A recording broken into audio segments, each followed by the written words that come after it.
தினம்தோறும் விளக்கேற்ற நல்ல எண்ணெய் இதயம் நல்லெண்ணெய்.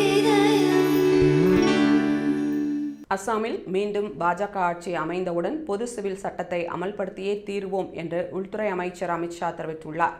இந்த மாதம் நாட்டின் 5 மாநிலங்களில் தேர்தல் நடைபெறவுள்ளது. அஸ்ஸாமில் வரும் 9ஆம் தேதி வாக்குப்பதிவு நடைபெறவுள்ள நிலையில் அங்கு பிரச்சாரம் செய்த உள்துறை அமைச்சர் அமித்ஷா, அஸ்ஸாம் மாநிலம் இயற்கை வளம் மிக்கது, ஆனால் காங்கிரஸ் கட்சி அஸ்ஸாமை ஊடுருவல்காரர்களிடமும் ஒப்படைத்துவிட்டது. ஏழைகளின் நிலத்தை ஊடுருவல்காரர்கள் அபகரித்து வருகின்றனர். அவர்கள் காசிரங்காவான நிலத்தையும் விட்டு வைக்கவில்லை என்று குற்றம் சாட்டினார்.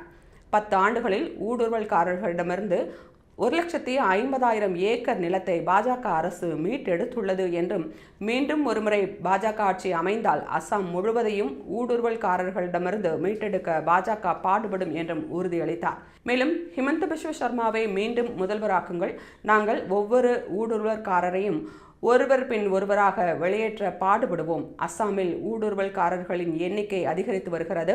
மீண்டும் பாஜக ஆட்சிக்கு வந்தவுடன் பொது சிவில் சட்டத்தை அமல்படுத்தியே தீர்வோம் என்று உறுதிபட தெரிவித்தார்.